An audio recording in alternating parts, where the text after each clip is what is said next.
안녕하세요. 미라클 팩토리 남규리입니다. 여러분들 잘 지내셨어요? 벚꽃 잔치입니다. 천지로 벚꽃이 피어 있는데 아름다운 봄날이 다가기 전에, 아니 이 벚꽃이 다지기 전에 여러분들과 아름답고도 애틋한 수필 하나 나누어 보려고 합니다. 여러분 피천득님의 인연 들어보셨죠? 우리에게 너무도 익숙한 수필 문학의 대가 피천득님의 수필 중 인연. 고등학교 교과서에서 애틋한 가슴 저림으로 만났던 수필. 그리움을 넘어서 슬픔과 애달픔과 아름다움을 동시에 느끼게 할 수 있는 수필이었는데 여러분 혹시 기억하시나요? 이 아름다운 수필을 봄날이 다가기 전에 여러분들과 함께 나누어 볼게요. 인연. 지난 4월 춘천에 가려고 하다가 못 가고 말았다. 나는 성심여자대학에 가보고 싶었다. 그 학교의 어느 가을 학기 매주 한 번씩 출강한 일이 있다. 힘드는 출강을 한 학기 하게 된 것은 주수녀님과 김수녀님이 내 집에 오신 것에 대한 예의도 있었지만 나에게는 사연이 있었다. 수십 년 전 내가 17 되던 봄 나는 처음 동경에 간 일이 있다. 어떤 분의 소개로 사회교육과 미우라 선생 댁에 유숙을 하게 되었다. 시박구 시로간에 있는 그 집에는 주인 내외와 어린 딸 세 식구가 살고 있었다.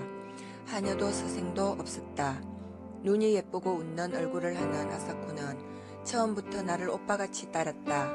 아침에 낳았다고 아사코라는 이름을 지어주었다고 하였다. 그 집들에는 큰 나무들이 있었고 1년 초 꽃도 많았다. 내가 간 이튿날 아침 아사코는 스위트피를 따다가 꽃병에 담아 내가 쓰게 된 책상 위에 놓아주었다. 스위트피는 아사코같이 어리고 귀여운 꽃이라고 생각하였다. 성심여학원 수학교 1학년인 아사코는 어느 토요일 오후 나와 같이 저희 학교까지 산보를 갔었다. 유치원부터 학부까지 있는 카톨릭 교육기관으로 유명한 이 어학원은 시내에 있으면서 큰 목장까지 가지고 있었다. 아사코는 자기 신발장을 열고 교실에서 신는 하얀 운동화를 보여주었다. 내가 동경을 떠나던 날 아침 아사코는 내 목을 안고 내 뺨에 입을 맞추고 제가 쓰던 작은 손수건과 제가 끼던 작은 반지를 이별의 선물로 주었다. 옆에서 보고 있던 선생 부인은 웃으면서 한 10년 지나면 좋은 상대가 될 거예요 하였다. 나는 얼굴이 더워지는 것을 느꼈다.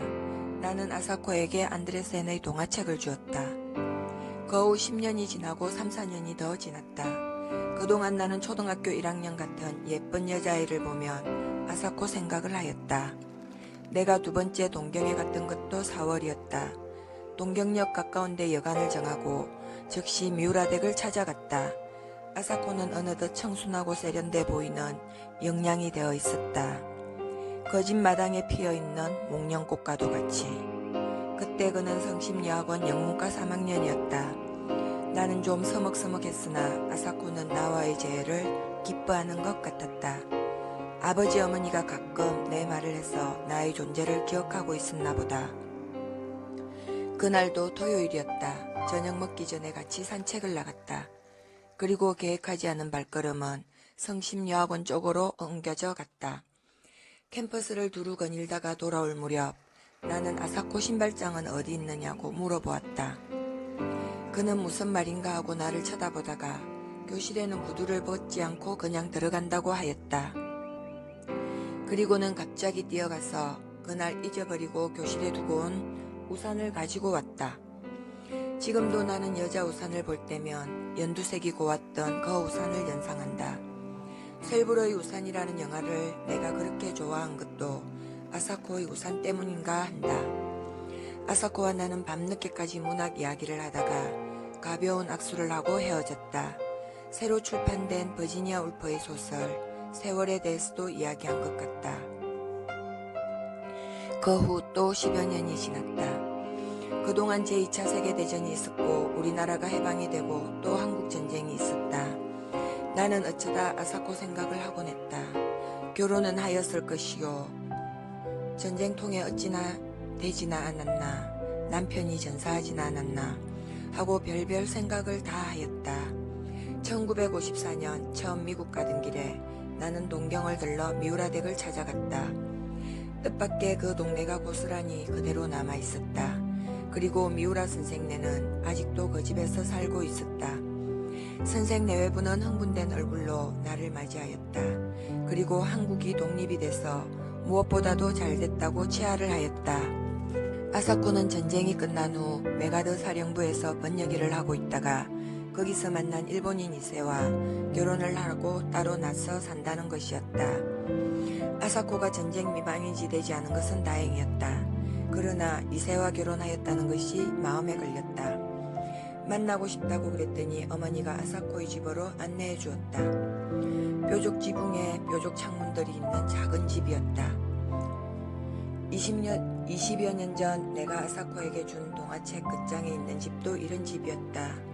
아, 이쁜 집. 우리 이 다음에 이런 집에서 같이 살아요. 아사코의 목소리가 지금도 들린다. 10년쯤 미리 전쟁이 나고 그만큼 일찍 한국이 독립이 되었더라면 아사코의 말대로 우리는 같은 집에서 살 수 있게 되었을지도 모른다. 뾰족 지붕에 뾰족 창문들이 있는 집이 아니라도 이런 부질없는 생각이 스치고 지나갔다. 그 집에 들어서자 마주친 것은 백합같이 시들어가는 아사코의 얼굴이었다. 세월이란 소설 이야기를 한 지 10년이 더 지났었다. 그러나 그는 아직 싱싱하여야 할 젊은 나이다. 남편은 내가 상상한 것과 같이 일본 사람도 아니고 미국 사람도 아닌 그리고 진주군 장교라는 것을 뽐내는 것 같은 사나이였다. 아사코와 나는 절을 몇 번씩 하고 악수도 없이 헤어졌다. 그리워하는데도 한 번 만나고는 못 만나게 되기도 하고 일생을 못 잊으면서 아니 만나고 살기도 한다. 아사코와 나는 3번 만났다. 3번째는 아니 만났어야 좋았을 것이다. 오는 주말에는 춘천에 갔다 오려 한다. 소양강 가을 경치가 아름다울 것이다. 피천덕님의 인연이었습니다. 여러분은 지난 시간의 추억 속에 어떤 인연의 그리움을 가슴에 안고 가시나요? 인연이라는 단어만으로도 뭔가 가슴이 심쿵해지는, 저는 고등학교 2학년 때 무슨 감정으로 이 인연에 대한 이런 애틋함이 남아있는지 모르겠습니다. 여러분 아름다운 봄날 만끽하시고 여러분의 내일을 응원합니다.